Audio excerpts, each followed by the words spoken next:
I'm the team lead of Sprouts AI, and this is our product Text-to-SQL. The project mainly deals with the conversion of natural language text to PostgreSQL commands, which can be helpful for data engineers and most probably users who want to gain insights about the database. And this project, which we did for our client, Sprouts AI. And this is our team: Elhanan, Sullivan, Mikhail, Elizabeth, Ayana. And currently, Mikhail is not able to join this meet because of his Elizabeth to start with the problem statement and others, an explanation about it. So for this project, our goal was to develop a system that translates natural language text into PostgreSQL commands. Users should be able to input plain English sentences describing database operations, and the system should generate the corresponding PostgreSQL commands to execute those operations. The goal is overall to simplify the database management by allowing users to interact with the database using intuitive language rather than requiring them to write complex SQL queries. The system should support a range of common database operations, such as, in our case, data retrieval. And now I hand it off to Sullivan to talk about our process. Thank you. So at its core, our project simplifies database interactions by providing a Python package that translates natural language into SQL commands. This means that users can query databases using simple English, and our system handles all the complex translation, ensuring that users of all skill levels have an intuitive and user-friendly experience. Our Python package's purpose is to manage the backend work of converting user queries into SQL queries. This can be integrated into any system where the developers supply a schema for the package to load and use. Upon submitting a user question, our package will convert it into a valid SQL query, which is then passed on to a different part of the developer's backend. The translated SQL command will then be used to query a PostgreSQL database and then return the output of the command back to the user. When developers use our package, they can instantiate large language models with different database schemas. When a prompt is then supplied, it is passed on to the model provided by our package. The LLM takes this prompt and first verifies if the user prompt can be fully and completely translated into a SQL command using the provided database schema. If it cannot be fully translated, the model responds with a question for clarification so that it can convert the prompt into a proper query. If the original user prompt is valid, then the model creates the respective SQL command and then reviews its own generated command to make sure that the command doesn't modify the database and simply retrieves the data as requested. This whole process is done inside our package, and the output SQL command is returned so that it can be integrated into our package. Now I'll pass it on to Elhanan to talk about connecting to databases. Sorry, can you go back one more slide? I mean, just... Yeah. Okay, hold on. Okay, let me just take a screenshot, and I'm trying to understand this. Yeah. Okay. Anyway, go ahead. Yeah. No, sorry about that. Okay, I'll pass it on to Elhanan now. The database connector module includes helper functions to ease our testing of the LLM's outputs. Since we are starting from scratch, we needed a way to create and interact with a mock database to test the model's output.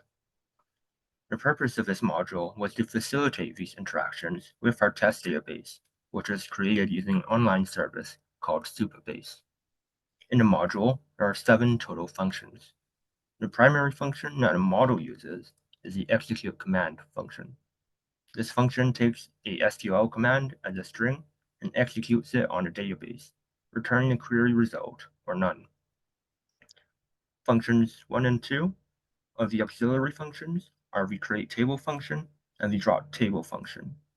Create table takes a table name and the column specifications as strings and creates a new table in a database, while drop table only takes the table name. Errors will simply raise an exception without performing the action. Functions 3 and 4 are insert records and the delete records function. Insert records takes the table name and a list of dictionaries representing the records to be inserted, while delete records takes only a table name and an optional dictionary of filters. Like the previous functions, it will raise an exception if there is an error. Function 5, called select, takes the table name, a list of column names to select from, and an optional dictionary of filters, and returns a list of dictionaries representing your records that match the selectors, or all records if no filters are provided. Lastly, the function called exists. It simply takes the table name as a string and returns true if it is found in database, and false otherwise. Next, Ayana will present the mock data structures. So the main function of these mock data structures is to generate a structure based on a schema, specify column names, data types, and actually generate the mock data for the model. The data is either randomly selected from a list of options using randomly selected functions, or generated by the Python Faker library. Website aggregates was created using the schema provided by the client, and it is the main data structure used for testing. It creates data for columns related to website domains, users, and revenue. For definite set values like industry, we used random choice functions from lists, but for columns like date that keep changing, we used time delta functions. For columns like IP or revenue, we used functions to generate integers and float values within certain ranges, like 1 to 1,000 or like 10,000 to 1,000,000. And for things like emails and countries, we just use Python Baker. The data is then automatically pushed to the database through the connection module. But now we will move on to talking about testing the model. Testing is important to ensure the behavior of a model, that it can be reliably used without throwing out some unpredictable response.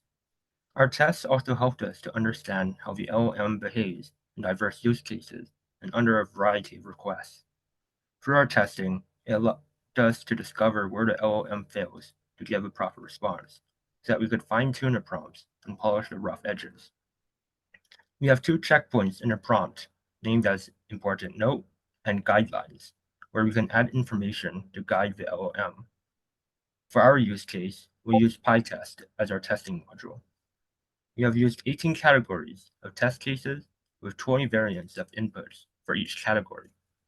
We have also programmatically repeated the test cases 10 times each to take the LLM stochasticity into account. Next, the results of our testing. By combining all of the test cases, we got about 3,600 test cases with about 2 assertions per test case, which gave us about 7,200 assertions. These assertions are run parallel, and then the accuracy is calculated. We compared the output of the database with the test case output and used the SQL output from the model for debugging purposes. The highest accuracy we have reached is 94%, but now it's time for our demo.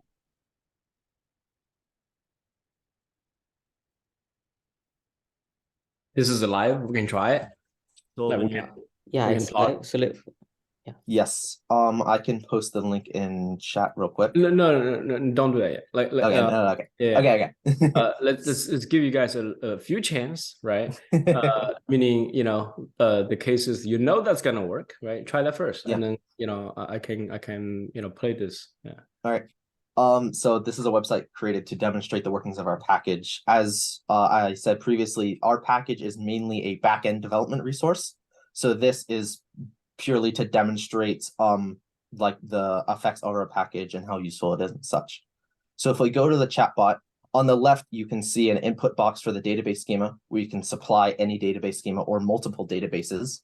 And then below that, you can see guidelines to further prompt the model if you want to have it do better responses.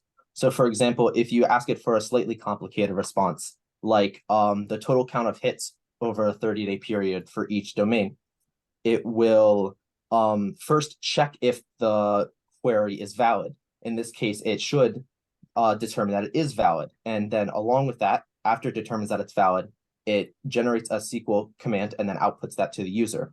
Normally, this would be passed on to another part of the backend to be automatically submitted to a SQL database.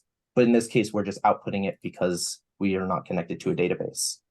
Along with that, if you try and ask an invalid question, like asking for all the names in the all the names of the owners for each domain, it simply responds with I don't know, because the database schema that we supplied does not contain that information. So this is just a front-end demo, like I said before. So this isn't actually what a client would see. Does your have you guys tried, like, for example, you have, you know, multiple tables and their relationship among the tables, were you able to, like, you know, like ask like a question that needs multiple table joins? Yes, as part of our testing, with the 94% accuracy that we presented earlier, that testing included cases with multiple tables inside of it, so that it is able to use join bys and intersects and stuff like that and still pass 94% of the tests. I have a question here. How did you guys get 3,600 test cases? Was that like you just generated a bunch of questions? So but how do you know the ground truth in that case? So we first generated a few dozen base cases. For example, one really simple base case might be get all the data in this table. And then we would create variations of that question that should still lead to the same SQL output. So for each one of those base cases, we would create like 20 or 30 different variations of that question to make sure the model can respond to each in the correct way. I see. Yeah. I see. And then so I guess it's like the amount of, like, you know, test cases, it just call them major test cases without, you know, varying the language. You're looking at what, like hundreds, 300, 150? For the base test cases, I am not completely familiar with that because I'm not the one who did the testing, but we tested all the different types of SQL commands that any person would be able to do. So it knows like the join bys and the intersects, and it knows how to manipulate strings, and it knows how to order by and limit and stuff like that. So we make sure to cover every possible or every use case of a SQL query. Got it. Michael, to be precise, we have about 360 test cases, 360 unique test cases, and with the 10-time repetitions, it came up to 3,600. So got it. And your prompts, or those prompts, like very like what kind of, can you talk a bit about what are the specific things you did for the prompts in order to improve the accuracy? Yeah, that's in the guidelines part. Like when we first got the testing results, the testing results wasn't that satisfactory. So what we did is, like, we analyzed in which places the LLM is getting confused. The main part, it would be like, for example, for just in our website aggregates, our client's use case, then if the user asks for the number of visitors or number of users, it is not directly meaning like the count star of all the rows. It means like the sum of the number of visiting IPs. So that's one thing which we have to modify the LLM in order to properly get it back there. Similarly, we had some cases like we had two different things: number of estimated employees and the employee range.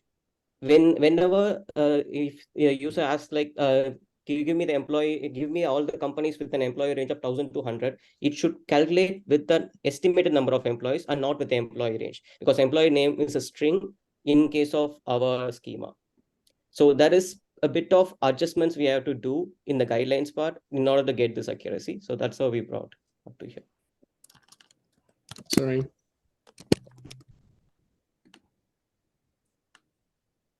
So that concludes our demonstration. Is there anyone with any extra questions? Have you guys showed this to your client? We have, but we are planning to set up a meeting next week, because it happened in the Wednesday, and at that time the test cases weren't this large. So yeah, we will be giving them a demo on the next week, maybe on Monday or Wednesday. Yeah, I recommend you spend, you know, maybe 30 minutes just demoing to the client. You know, everyone should be there and get a little bit of guidance and feedback. But personally, you know, as someone who worked with you in this project, I understand how difficult the client was, right, to work. But I have to say, like, this project here, from the focus that you have, you know, for example, you don't really try to focus on the front end, you try to focus on the back end. And not only so you have, you know, all these diagrams, and you have test cases, and you have data to show, you know, accuracy. I want to congratulate you guys for focusing on the right things and think deeper, right? So those are, you know, really cool stuff. And I think, you know, like you should definitely like take this you know, practice or this habits with you, you know, when you do any projects. You know, focus on the right thing, right? Go deeper into any subject matter that should be focused. You know, that's awesome. So I think this is one of the best projects so far. Yeah. So congrats.